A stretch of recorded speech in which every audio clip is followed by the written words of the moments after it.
విశాల రాజ్యానికి రాజు ఇంద్రసేనుడు. ఒకరోజు మహారాజు అంతఃపురం పైనుంచి కిందకి చూశాడు. ఒక బిచ్చగాడు చెట్టు కింద కూర్చొని ఉన్నాడు. అతని స్థితిని చూసి రాజు ఎంతో బాధపడ్డాడు.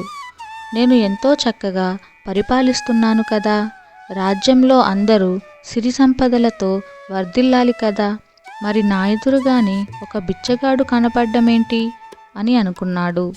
గబగబా అంతఃపురం నుంచి బయటకి వచ్చాడు.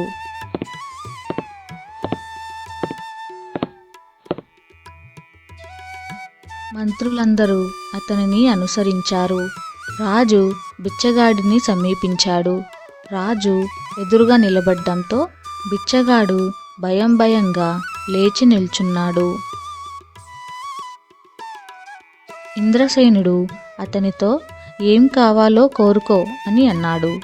అప్పుడు ఆ బిచ్చగాడు, నేను కోరుకున్నది మీరు ఇవ్వలేరు మహారాజా అని అన్నాడు. రాజుకి పౌరుషం వచ్చింది. ఏం కావాలన్నా ఎంత కావాలన్నా ఇస్తాను అన్నాడు. జోల నుంచి భిక్షా పాత్రను తీశాడు. బిచ్చగాడు ఖాళీ పాత్ర రాజుకి చూపించాడు. ఈ పాత్ర నిండుగా దానం చెయ్యండి మహాప్రభు అన్నాడు. వెండి వరహాలు తెచ్చి నిండుగా పోయండి అని రాజు తన పరివారాన్ని ఆజ్ఞాపించాడు. దోసిళ్లతో వరహాలు తీసుకువచ్చారు. రాజుగారి ఆజ్ఞ నెరవేర్చడానికి మంత్రులు పోటీ పడ్డారు. ఒక దోసెడు చాలు, పాత్ర నిండిపోతుంది అంటూ ఓ మంత్రి వైపు దానం చేయమంటుగా రాజు చూశారు. ఆ మంత్రి భిక్షా పాత్రలో వరహాలు పోశాడు. దోసిన వరహాలకు పాత్ర నిండిపోవాలి, కానీ నిండలేదు. పోసిన వరహాలు పోసినట్టే మాయమైపోయాయి. పాత్ర ఖాళీగానే ఉంది.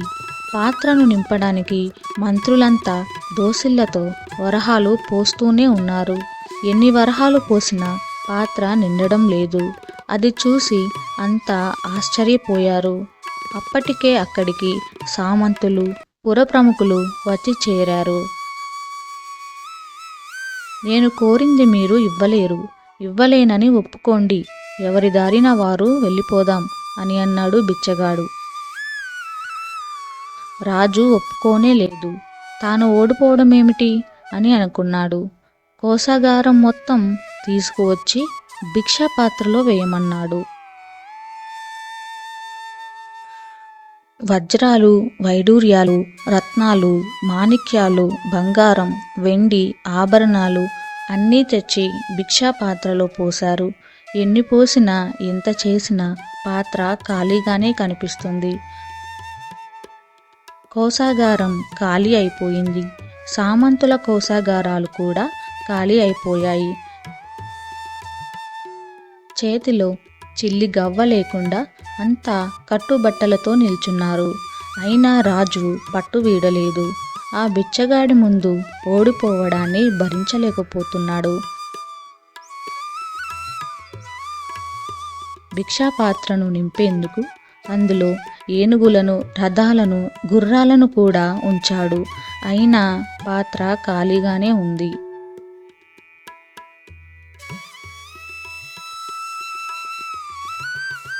ప్రజలంతా స్వచ్ఛందంగా ఆ పాత్రలోకి ప్రవేశిస్తామన్నారు.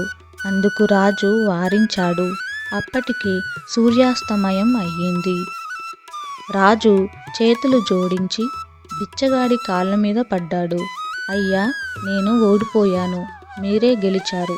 కానీ ఒక్క మాట దయచేసి చెప్పండి, ఈ భిక్షా పాత్ర మర్మమేమిటి అని అడిగాడు.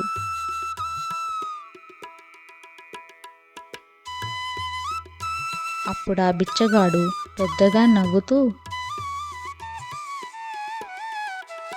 మహారాజా, ఈ పాత్ర మనిషి ఆశలకు మూలమైన మానవ కపాలంతో తయారయ్యింది.